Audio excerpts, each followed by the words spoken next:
বিদ্রোহী শিবিরের নাম লিখিয়ে সরাসরি মমতাকেই বিঁধলেন রচনা। মমতার মুখ বা ঘাসফুল প্রতীক নয়, জয়ের জন্য ভরসা ছিল তারকা মুখ। বাংলা সংবাদ মাধ্যমে প্রথম TV9 বাংলা মুখ খুলে বিস্ফোরক রচনা।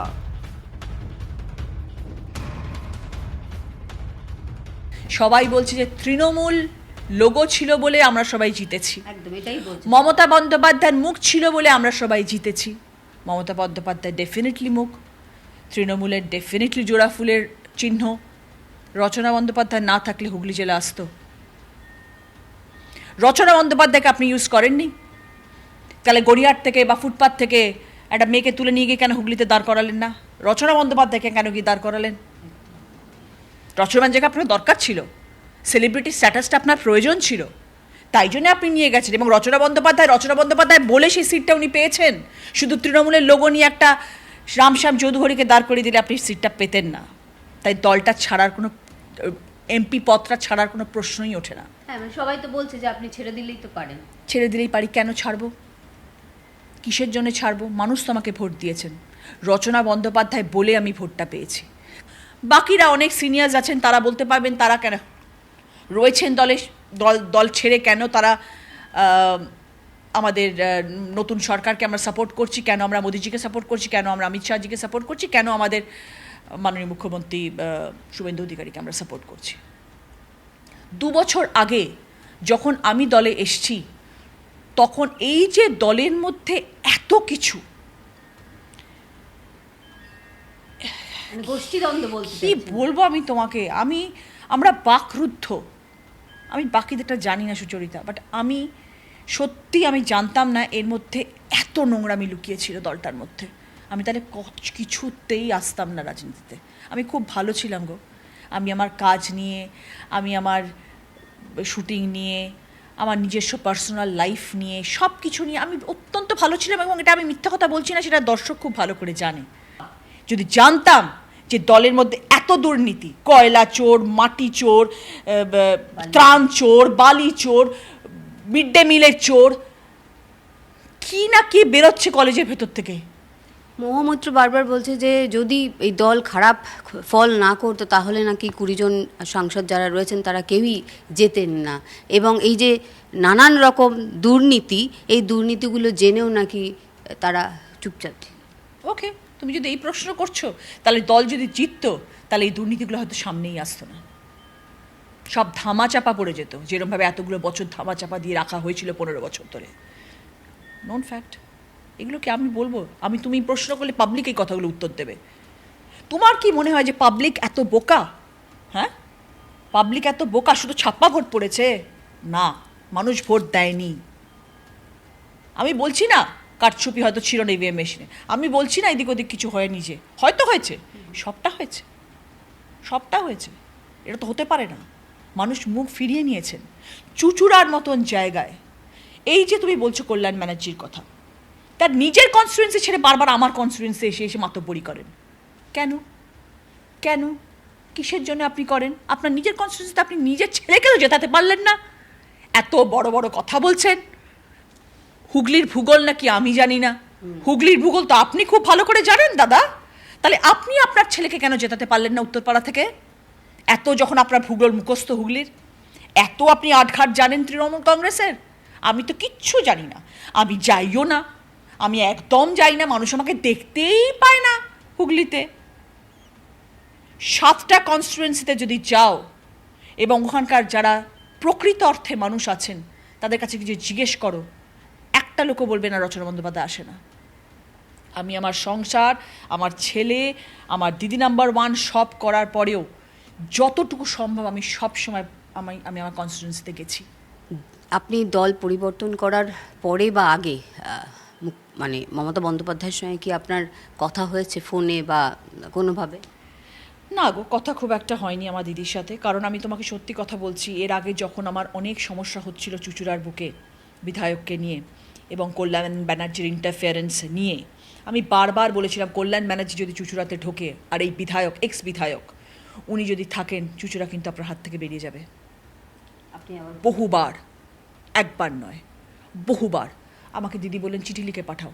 আমি চিঠি লিখে পাঠালাম, পাতার পর পাতা চিঠি গেছে, কোনো কিছু হয়নি। আমি বললাম দিদি আমি চিঠি পাঠিয়েছি, বলে যেখানে পাঠানোর আমি পাঠিয়ে দিয়েছি। তুমি মুখ্যমন্ত্রী, তো উনি তো মুখ্যমন্ত্রী, আমি তো ওনার ভরসায় রাজনীতিতে এসেছি, আমি তো আপনাকে চিনি দিদি, আমি তো আপনাকে চিঠি পাঠাচ্ছি, আপনি কোথায় পাঠিয়ে দিচ্ছেন চিঠিটা? ক্যামাক স্ট্রিটে। ক্যামাক স্ট্রিটে তো ডাস্টবিনে ঢুকে গেল চিঠিটা, কেউ পড়বে না সেই চিঠিটা ক্যামাক স্ট্রিটে, পড়লো না তো। সেই মিস্টার ব্যানার্জি গিয়ে ওখানে ছড়ি ঘোরালেন, সেই এক্স বিধায়ক ছড়ি ঘোরালেন, কি হলো রেজাল্ট? একদম শেষ প্রশ্ন একটা, বলা হচ্ছে যে তোমরা যারা সাংসদরা বেরিয়েছো তোমাদেরকে নাকি হিউজ মানি অফার করা হয়েছে, কত টাকা পেলে? ভুলে গেছিলাম বলতে, এটা নিয়ে এত বলার থাকে না যে আর মনে থাকে না। মানে কিসের পরিপ্রেক্ষিতে তোমরা এরম ধরনের অ্যালিগেশনস দাও বা তোমরা এরম ধরনের কথা বলো? কিসের বিয়েতে, ভিত্তিটা কিসের ওপরে? কি প্রুফ আছে তোমাদের কাছে? তোমরা যে এরম ধরনের কথা বলছো এতগুলো সাংসদ বিধায়কদেরকে নিয়ে, তোমরা মানে কি বলবো, মানে একটা যদি এর মধ্যে একটা যদি সততা থাকে এইসব কথার মধ্যে, একটা যদি সততা থাকে এইসব কথার মধ্যে, একদম মিথ্যে মিথ্যে মিথ্যে, পুরোপুরি মিথ্যে কথা বলা হচ্ছে নিজেদের সেন্টিমেন্টকে টানার জন্যে। মানে রাজনীতিতে বোধহয় সবকিছু সম্ভব, কি না হতে পারে। মমতা বন্দ্যোপাধ্যায় সোমনাথ চট্টোপাধ্যায়কে হারিয়ে রাজনীতির ময়দানে নিজের নাম খোদাই করেছিলেন। সেই মমতা বন্দ্যোপাধ্যায়ের হাত ধরে 2 বছর আগে রাজনীতির ময়দানে পা রাখলেন রচনা। আর এবার রচনা বন্দ্যোপাধ্যায় বলছেন যে তিনি যে জিতেছিলেন তাতে ঘাসফুল প্রতীক বা মমতা বন্দ্যোপাধ্যায়ের কোনো ভূমিকা ছিল না। জয়ের জন্য এই কেন্দ্রে দরকার ছিল একটা তারকা মুখ, তাই তৃণমূল কংগ্রেস তথা মমতা বন্দ্যোপাধ্যায় তার ওপর আস্থা রেখেছিলেন। ওই তারকা মুখের ওপর ভর করে তিনি সেদিন ওখান থেকে জিতেছিলেন। বিস্ফোরক অভিযোগ, রচনা না থাকলে তৃণমূল হুগলিতে কোনো আসন জিততে পারত কি, এই প্রশ্ন করছেন রচনা বন্দ্যোপাধ্যায়। অসিত মজুমদার এই মুহূর্তে আমাদের সঙ্গে রয়েছেন। অসিত বাবু, আজকে রচনা বন্দ্যোপাধ্যায় তিনি আমাদের ক্যামেরার সামনে মুখ খুলেছেন, একমাত্র TV9 বাংলার ক্যামেরায় তিনি বলছেন যে মমতা বন্দ্যোপাধ্যায়ের মুখ বা তৃণমূল প্রতীক কোনো ম্যাটার ট্যাটার করেনি, তারকা মুখ, উনি তারকা তাই উনি জিতেছেন। আপনাকে নিয়েও বলেছেন, আপনারটা পরে আসছি, আপনি আগে এটা রিয়াকশন দিন। মমতা ব্যানার্জি ছাড়া ও একটা কাউন্সিলর ইলেকশনে জিততে পারবে না, দাঁড়াতে বলুন একটা কাউন্সিলর ইলেকশনে। এবার অসিত বাবু আপনাকে নিয়ে কি বলেছে বলি, একটা দীর্ঘ সাক্ষাৎকার দিয়েছেন তো আমাদেরকে, আপনার প্রসঙ্গে বলেছেন যে রচনা বন্দ্যোপাধ্যায় মমতা বন্দ্যোপাধ্যায়কে এর আগে বারবার বলেছেন যে এক্স MLA মানে আপনার কথা, আপনি এবং কল্যাণবাবু ঢুকেই নাকি চুচুড়া সর্বনাশটা ঘটিয়েছেন। হ্যাঁ, ওকে বলুন পান্ডুয়া সপ্তগ্রাম বলাগড় সিঙ্গুর কেন হারলো, চন্দননগর কেন হারলো, এগুলো তো কনস্টিটিউন্সি। বলাগড় সিঙ্গুর পান্ডুয়া সপ্তগ্রাম কেন হারলো, ওকে জবাব দিতে বলুন। উনি আরো বলেছেন যে উনি নাকি রাজনীতিতে আসার আগে জানতেন না এই চুরি ছেঁচড়ামি হয়েছে, বালি চুরি, অমুক চুরি, তমুক চুরি, আসার পরে উনি ভীতশ্রদ্ধ। কিছু বলবো না, ওর এমপি ল্যাটের কাজগুলো তদন্ত হোক, ওর এমপি ল্যাটের কাজগুলো তদন্ত হোক, সরকার বর্তমান সরকার তদন্ত করুক। কোন কোন বিষয়ে তদন্ত একটু বলবেন? ওর সমস্ত এমপি ল্যাটের কাজ যা করেছে সেই কাজগুলো নিয়ে আমি মাননীয় মুখ্যমন্ত্রী শুভেন্দু অধিকারীকে অনুরোধ করব ওর এই এমপি ল্যাটের কাজের স্বচ্ছতা নিয়ে তদন্ত হোক। আপনি স্বচ্ছতা বলছেন কেন, কোনো দুর্নীতি হয়েছে নাকি? হয়েছে কিনা শুভেন্দু অধিকারী আমাদের মুখ্যমন্ত্রী, তিনি তদন্ত করে দেখুন না। না, ওই জায়গাটা তো আপনার হাতের তালুর মতন চেনা, আপনার কাছে কোনো খবর আছে কোনো দুর্নীতি বা কিছু আমি হয়েছে? কিছু বলবো না, আমি বর্তমান সরকার মানুষের রায়ে এসছে, শুভেন্দু অধিকারী চেষ্টা করছেন চুরি ধরতে, তিনি চেষ্টা করুন যাতে রচনা ব্যানার্জির এমপি ল্যাটের কাজে স্বচ্ছতা আছে কিনা দেখবার জন্যে। বেশ, ধন্যবাদ অসিত বাবু। আমরা অসিত মজুমদারের সঙ্গে কথা বললাম। অসিত মজুমদার বলছেন রচনা বন্দ্যোপাধ্যায় মমতা বন্দ্যোপাধ্যায়ের ছবি বা ঘাসফুলের প্রতীকে ছাড়া একটা কাউন্সিলর ভোটে জেতার ক্ষমতা নেই।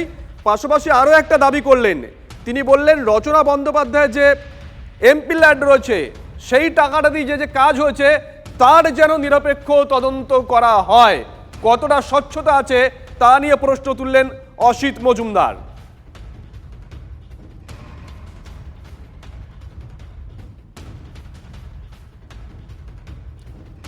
মাত্র 2 বছর আগে রাজনীতির ময়দানে পা রেখেছেন, আর সরকার পরিবর্তন হতেই মমতা বন্দ্যোপাধ্যায়কে একেবারে সরাসরি নিশানা করছেন রচনা বন্দ্যোপাধ্যায়।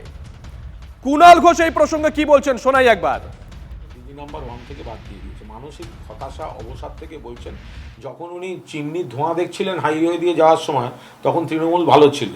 তখন তো রাস্তা দিয়ে যাওয়ার সময় কি ধোঁয়া কি ধোঁয়া, কি শিল্প কি শিল্প। যেই মুহূর্তে এদিক ওদিক হয়েছে তখন কি ভেবেছিলেন সব ক্ষমতার সঙ্গে সঙ্গে লগে লগে ক্ষমতার লগে লগে জীবন চলে যাবে। তো দোষ আমাদের দলের নেতৃত্বে এইসব এলিমেন্টকে এমপি ফেমপি করানোই উচিত হয়নি। আর যদি এই রচনা ব্যানার্জি এত বড় বড় কথা বলার থাকে, হয়েছিস তো বাবা তৃণমূলের দিদির দয়ায়, তো ইস্তফা দিয়ে এইসব বড় বড় কথাগুলো বলো না বাবা। কুণাল ঘোষ সাংবাদিক বৈঠক করছেন, লাইভে আমরা দেখালাম যে কিভাবে রচনা বন্দ্যোপাধ্যায়কে কুণাল ঘোষ নাম নিয়ে নিশানা করলেন। তিনি বলছেন অতই যদি হয়ে থাকে তাহলে তুমি রিজাইন করো। তার আগে অবশ্য রচনা বন্দ্যোপাধ্যায় তিনি বলেছেন তিনি কেন রিজাইন করবেন, তিনি তো তার মুখের ওপর ভর করে, তারকা মুখের ওপর ভর করে জিতেছেন। মানুষ তারকা মুখ দেখেই ভোট দিয়েছে।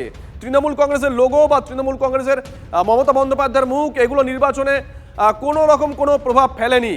জিততে গেলে ওখানে দরকার ছিল একটা তারকা মুখ, তিনি সেই তারকা, তাই তিনি কোনো মতেই তার পদ থেকে পদত্যাগ তিনি করবেন না। পাশাপাশি কল্যাণ বন্দ্যোপাধ্যায় এবং অসিত মজুমদারকেও নিশানা করেছেন। তিনি বলছেন কল্যাণ বন্দ্যোপাধ্যায় এবং অসিত মজুমদারের জন্যই আজকে এই হাল হয়েছে চুঁচুড়ায়, এই ফলাফল হয়েছে। পাশাপাশি এও বলেছেন তিনি 2 বছর আগে যখন রাজনীতির ময়দানে পা রেখেছেন তখন তিনি জানতেন না যে গোটা দলটা দুর্নীতিতে জর্জরিত। তিনি আসার পরে জানতে পেরেছেন এবং তিনি তাতে বীতশ্রদ্ধ। তিনি তার কাজ নিয়ে ভালো ছিলেন। আগে যদি জানতেন তৃণমূল কংগ্রেস এইরকম দুর্নীতির সঙ্গে যুক্ত, এত দুর্নীতির সঙ্গে যুক্ত, তাহলে তিনি রাজনীতির ময়দানে আসতেন না, তৃণমূল কংগ্রেস করতেন না। এর আগে কল্যাণ বন্দ্যোপাধ্যায় রচনাকে নিয়ে ঠিক কি বলেছিলেন শোনাই। যে জীবনে আর ঢুকলো না, আর যেদিন থেকে গেছে তারপর থেকে আর হুগলি পার্লামেন্টের মধ্যে ঢুকেছে এখন শুধু আরবান আর ফ্ল্যাট, এয়ারপোর্ট আর দিল্লি আর পার্টি, এর বাইরে তো আর রচনা ব্যানার্জির কিছুই নেই। এখনো ডাকলে 5টা লোক পর্যন্ত যাবে না। বাড়িতে শুধু নিউজ পেপার আর দুধওয়ালা ছাড়া আর কেউ ওর বাড়িতে যাচ্ছে। হুগলি পার্লামেন্টের জিওগ্রাফি সম্বন্ধে জ্ঞান নেই, জানেই না, হয়তো 7টা বিধানসভার নামই বলতে পারবে না। বিদ্রোহী শিবিরে নাম লিখিয়ে সরাসরি মমতা বন্দ্যোপাধ্যায়কে নিশানা করলেন রচনা। এক্সক্লুসিভ ইন্টারভিউ TV9 বাংলায়। মমতার মুখ বা ঘাসফুলের প্রতীক নয়, জয়ের জন্য ভরসা ছিল, দরকার ছিল একটা তারকা মুখের। তিনি সেই তারকা মুখ, মানুষ সেই মুখ দেখেই ভোট দিয়েছে। TV9 বাংলায় এমনটাই দাবি করলেন রচনা বন্দ্যোপাধ্যায়। তিনি বলছেন মানুষ তাকে ভোট দিয়েছে, তাকে সাংসদ করেছে, কেন তিনি সাংসদ পদ ছাড়বেন? তার সাংসদ হওয়ার নেপথ্যে তো মমতা বন্দ্যোপাধ্যায় বা ঘাসফুল প্রতীকের বিন্দু মাত্র কোনো ভূমিকা ছিল না। তিনি একথাও বলছেন তৃণমূলের মধ্যে এত নোংরামি জানলে তিনি দলে আসতেন না। দলে আসার পরে তিনি জানতে পেরেছেন যে দলে এত দুর্নীতিগ্রস্ত লোক রয়েছেন। 15 বছর ধরে সব চুরি দুর্নীতি ধামাচাপা দিয়ে রেখেছিল তৃণমূল। শীর্ষেন্দ্র বন্দ্যোপাধ্যায় এই মুহূর্তে আমাদের সঙ্গে রয়েছেন। শীর্ষেন্দ্রবাবু, প্রথমে একটা প্রশ্ন করি, জেনারেল প্রশ্ন, আপনার রিয়াকশন নিয়ে নি, তারপর পার্ট বাই পার্ট আসবো। রচনা বন্দ্যোপাধ্যায় আজকে সাংবাদিক, মানে আমাদেরই সাংবাদিকের মুখোমুখি হয়েছিলেন, সুচরিতার মুখোমুখি হয়েছিলেন, এক্সক্লুসিভ ইন্টারভিউ দিয়েছেন। তিনি বলছেন যে মমতা বন্দ্যোপাধ্যায় বা জোড়াফুলের প্রতীক নয়, ওসব কোনো কিছু ম্যাটার করেনি ইলেকশনে। উনি তারকা মুখ ছিল, সেই তারকা মুখ দেখেই মানুষ ভোট দিয়েছে, উনি সাংসদ হয়েছেন। আপনার রিয়াকশন? তো উনি তৃণমূলের প্রতীক ছাড়া আর মমতা ব্যানার্জির ছবি ছাড়া একটা ইলেকশন লড়ুক না, অসুবিধা কি আছে? উনি সেটা লড়েন, উনি নিজের সিরিয়াল ধরে রাখতে পারছেন না, আর উনি ওখানে পদ ধরে রাখবেন? উনি লড়ুক না, কোনো তো অসুবিধা নেই, কারোর তো কোনো বাধা নেই। সবাইকেই তো একই কথা বলা হয়েছে যে আপনারা লড়ুন, নিজেদের মতো লড়ুন। এনসিপিআই তে গিয়ে ঢুকে বসে থাকার তো কোনো দরকার নেই। শীর্ষেন্দ্রবাবু, আমার পরের প্রশ্ন, আজকে দীর্ঘ সাক্ষাৎকারে সেখানে আপনার প্রসঙ্গ এবং আপনার বাবা কল্যাণবাবুর প্রসঙ্গ তিনি টেনেছেন। তিনি বলেছেন কল্যাণ বন্দ্যোপাধ্যায় তিনি তার লোকসভা কেন্দ্রে পড়ে না থেকে রচনা দেবীর লোকসভা কেন্দ্রে পড়ে থাকতেন। কল্যাণবাবু বলেছিলেন যে রচনা দেবী তিনি হুগলির ইতিহাস ভূগোল জানেন না, কল্যাণবাবু যদি এতই জেনে থাকেন তাহলে কেন আপনাকে জেতাতে পারলো না? দেখুন, জেতাতে পারা না পারার ব্যাপার নয়। আমি তো ভোটের দিনেই 4 তারিখেই বলেছি মানুষের রায়টা তো মেনে নিতে হবে। মানুষ চেয়েছে একটা বিকল্প শক্তি। এটা তো আমি ভোট কেন্দ্র নেই, আমি তো কাউন্টিং সেন্টারের বাইরে বেরিয়ে সঙ্গে সঙ্গেই সেই প্রতিক্রিয়া দিয়েছি। এখানে জেতানো হারানোর তো ব্যাপার নয়। এখানে মানুষ চেয়েছে যে আমরা বিজেপি সরকার চাই, মানুষ বিজেপিকে ভোট দিয়েছে। ওখানে তো প্রবীর ঘোষাল আগের বার দাঁড়িয়ে ওই ভোট পায়নি, যেই ভোট এবার দীপাঞ্জন বাবু পেয়েছেন। সুতরাং মানুষ নিশ্চয়ই চেয়েছেন ওনাকে, সেই জন্য ওনাকে ভোট দিয়েছে। কিন্তু এখানে তো জেতানো হারানোর ব্যাপার নয়। উনি ওনার কেন্দ্রে কটা এমএলএ জেতাতে পেরেছেন? উনি যে বড় বড় কথা বলছেন, উনি নিজের কেন্দ্রে 7টা এমএলএ এর মধ্যে কটা জেতাতে পেরেছেন? ওনাকে তো এইসব নিয়ে ওনাকে তো উত্তরপাড়া নিয়ে ভাবতে হবে না। উত্তরপাড়াতে উনি প্রচার করতেও আসেননি। উত্তরপাড়া জেতা বা হারাতে কোনোটাতেই ওনার কোনো ব্যাপার নেই। সুতরাং উনি নিজের প্রচারের সময় কল্যাণবাবুকে ডেকে নিয়ে গেছিলেন প্রচার করতে। তাহলে এসব বলে লাভ আছে কোনো? শীর্ষানুবাবু, ওনার নিজের কেন্দ্র প্রসঙ্গে উনি বলেছেন যে উনি দলনেত্রীকে মানে মমতা বন্দ্যোপাধ্যায়কে বারংবার বলেছিলেন অসিতবাবু এবং কল্যাণবাবু যেন ওই সব জায়গায় প্রচারে না যায়। অসিতবাবু আর কল্যাণবাবু প্রচারে যাওয়ায় ওই কেন্দ্রগুলোতে তৃণমূল হেরেছে, এটা রচনা দেবীর দাবি। অসিতবাবু আর উনি তো নিজে ঝগড়া করছেন, কল্যাণবাবুতে গিয়ে ঝগড়াটা মেটালেন। ওনারা তো সারাক্ষণ ঝগড়া করছেন ওখানে। উনি ওখানে এমন অ্যাটিটিউড দেখিয়েছেন লোকেদেরকে, ওনাদের এই সেলিব্রিটি অ্যাটিটিউড এমন দেখিয়েছেন ওখানকার লোকাল লোককে, যে ওখানে তো উনি তো নিজের সংগঠন ধরে রাখতে পারছিলেন না। সংগঠন ওনার নেই, বাদ দিন, যেটুকু আছে তৃণমূলের আছে। ওনার কেউ পৌঁছেও না ওখানে। ওনার জন্য সংগঠন একটা লোক বাড়বেও না, একটা লোক কমবেও না। এবং শুধু ওনার জন্য নয়, এনসিপিআই গামী অনেক লোকেরই সংগঠন, মানে ওনাদের জন্য তৃণমূলের লোক কমবেও না, আর ওনাদের জন্য তৃণমূলের লোক বাড়েও নি কোনোদিন। একেবারে শেষ প্রশ্ন শীর্ষানুবাবু, রচনা বন্দ্যোপাধ্যায় বলছেন তিনি জানতেন না যে তৃণমূলে এত চুরি জোচ্চুরি হয়েছে, এত দুর্নীতি হয়েছে। যদি জানতেন তিনি তাহলে রাজনীতির ময়দানে আসতেন না, তিনি দলে যোগ দিতেন না, তিনি বীতশ্রদ্ধ। উনি কবে জানলেন? আপনার সাংবাদিকের প্রতিক্রিয়া দেওয়ার মুহূর্তে জানলেন, না কদিন আগে জেনেছেন, না ভোটের আগে জেনেছেন, না তখন থেকে উনি কি করছিলেন? শুনুন, এই কথা এখন অনেকেই এগুলো ভালো তৃণমূল সাজার জন্য এগুলো বলছে, কিন্তু আসল কথাটা হচ্ছে এটাই যে যেখানে যদি দুর্নীতি থেকে থাকে, গভর্নমেন্টকে ওয়েলকাম, যে আপনি অ্যারেস্ট করুন, আপনি প্রসিডিং করুন, আর আপনারা তো করছেন। করে আলটিমেটলি দেখুন, বিজেপি এই চুরি দুর্নীতি এইসব প্রসঙ্গে ইলেকশন লড়ে এসছে, তো প্রমাণ কিন্তু ওনাদেরকেই করতে হবে কোর্টে। প্রমাণটা ওনাদেরকেই করতে হবে। মানুষ শুধু প্রমাণটা দেখতে চায় যে হ্যাঁ তুমি বলেছো যে এই লোকগুলো দুর্নীতি করেছে এবং তোমরা একে শাস্তি দিয়েছো। সেটা বিজেপিকেই করতে হবে, বিজেপি সরকারের পুলিশকেই করতে হবে। অন্য কেউ এসে করে দিয়ে যাবে না। এখানে there is no one to help them. একটা অ্যাডিশনাল প্রশ্ন, এটাই শেষ প্রশ্ন করব। অসিতবাবু বলছেন যে রচনা বন্দ্যোপাধ্যায় এই 2 বছর ধরে এমপি ল্যাডের যে খরচা হয়েছে তার স্বচ্ছতা কতটা, এটা নিয়ে তদন্ত হোক। আপনি এটা নিয়ে কিছু বলবেন? হবে, এটা দেখুন অসিতবাবু বলেছেন। অসিতবাবু তো ওনার এমপি কেন্দ্রের লোক, উনি বেটার ব্যাপারটা বলতে পারবেন। ওনার কথাটাকে আমি জাস্টিফাই বা ক্ল্যারিফাই দুটোই করব না, কিন্তু অসিতবাবু নিজে খুব দক্ষ সংগঠক এবং আগামী দিনে উনি হুগলি জেলার চিত্রটা পাল্টে দেবেন, এটুকু আমি শিওর। ধন্যবাদ, অসংখ্য ধন্যবাদ।